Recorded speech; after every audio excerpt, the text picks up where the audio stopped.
धर्म पर प्रेमचंद के विचार उनकी समाजवादी और मानवतावादी मान्यताओं से आकार लेते थे। उन्होंने अधिक तर्कसंगत और समावेशी दृष्टिकोण की वकालत करते हुए धार्मिक हठधर्मिता और अंधविश्वास की आलोचना की। उनके लेखन में अक्सर धर्म के नाम पर गरीबों और दलितों के शोषण पर प्रकाश डाला गया। वह मानवीय करुणा और सहानुभूति की शक्ति में विश्वास करते थे और उनकी कहानियों में अक्सर ऐसे पात्र शामिल होते थे जो सामाजिक न्याय के लिए खड़े होने के लिए धार्मिक रूढ़िवाद को चुनौती देते थे। प्रेमचंद की रचनाओं ने धार्मिक विभाजन से ऊपर उठकर सार्वभौमिक भाईचारे, समानता और सामाजिक सुधार के संदेश को बढ़ावा दिया।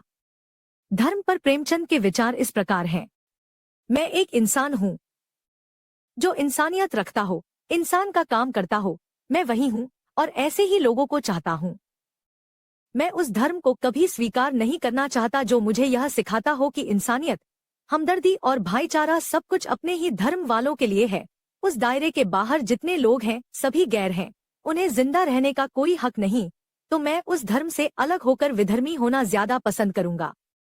भगवान तो मन का भूत है जो इंसान को कमजोर कर देता है। स्वावलंबी मनुष्य ही की दुनिया है। अंधविश्वास में पड़ने से तो रही सी अक्ल भी चली जाती है। सांप्रदायिक झगड़ा ज्यादातर मामलों में राजनीतिक हित साधने के लिए राजनीतिक पार्टियां करती हैं। वह छोटे छोटे झगड़ों को बड़ा रूप देकर बड़ा बना देंगे, अपना उल्लू सीधा करते हैं। सत्य, अहिंसा, प्रेम तथा न्याय धर्म से गायब होने लगे। हर तरफ असत्य, हिंसा और द्वेष छा गया। इन सबका कारण पंडे पुजारी और मौलवी हैं जो धर्म का उपयोग अपने स्वार्थों की पूर्ति के लिए करने लगे हैं। सभी धर्म को तिलांजलि देकर मानव धर्म को अपनाया जाए, जिसमें प्रेम, अहिंसा और एक दूसरे के दुख दर्द को समझने और बांटने का पूरा अवसर हो। उस मजहब या धर्म के सामने माथा झुकाने से क्या लाभ मिलेगा जिस धर्म में निष्क्रियता ने घर कर लिया हो, जो धर्म केवल अपने को ही जीना सिखाता हो। धर्म का मुख्य स्तंभ भय है। अनिष्ट की शंका को दूर कीजिए, फिर तीर्थ यात्रा, पूजा पाठ, स्नान ध्यान, रोजानमाज किसी का नामो निशान न रहेगा। मस्जिदें खाली नजर आएंगी और मंदिर वीरान। हिंदू बालक जब से धरती पर आता है और जब तक वह धरती से प्रस्थान नहीं कर जाता, इसी अंधविश्वास और अज्ञान के चक्कर में सम्मोहित पड़ा रहता है और नाना प्रकार के दृष्टांतों से, मनगढ़ंत किस्से कहानियों से, पुण्य और धर्म के गोरख धंधों से, स्वर्ग और नरक की मिथ्या कल्पनाओं से वह उपजीवी दल उनकी सम्मोहनावस्था को बनाए रखता है और उनकी वकालत करते हैं हमारे कुशल पत्रकार निर्मल जी, जो राष्ट्रवादी हैं। राष्ट्रवाद ऐसे उपजीवी समाज को घातक समझता है और समाजवाद में तो उसके लिए स्थान ही नहीं। और हम जिस राष्ट्रीयता का स्वप्न देख रहे हैं उसमें तो जन्मगत वर्णों की गंध तक न होगी। वह हमारे श्रमिकों और किसानों का साम्राज्य होगा, जिसमें न कोई ब्राह्मण होगा, न हरिजन, न कायस्थ, न क्षत्रिय। उसमें सभी भारतवासी होंगे, सभी ब्राह्मण होंगे या सभी हरिजन होंगे। अगर हिंदू समाज को पृथ्वी से मिट नहीं जाना है तो उसे अंधविश्वास से निकलना होगा और इस अंधकार शासन को मिटाना होगा।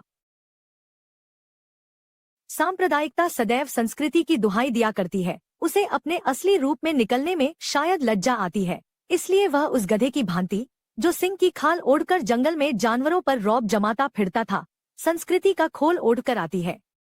हिंदू और मुसलमान दोनों 1000 वर्षों से हिंदुस्तान में रहते चले आए हैं, लेकिन अभी तक एक दूसरे को समझ नहीं सके।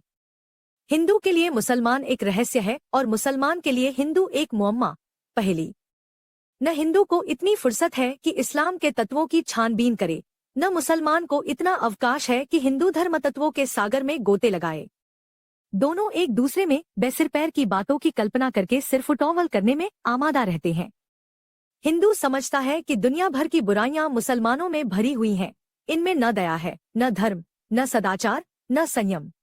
मुसलमान समझता है कि हिंदू पत्थरों को पूजने वाला, गर्दन में धागा डालने वाला, माथा रंगने वाला पशु है। दोनों बड़े दलों में जो बड़े धर्माचार्य हैं, मानो द्वेष और विरोध ही उनके धर्म का प्रधान लक्षण है। हिंदू मूर्ति पूजक है, तो क्या मुसलमान कब्र पूजक और स्थान पूजक नहीं है? ताजिए को शरबत और शीरीनी कौन चढ़ाता है? मस्जिद को खुदा का घर कौन समझता है?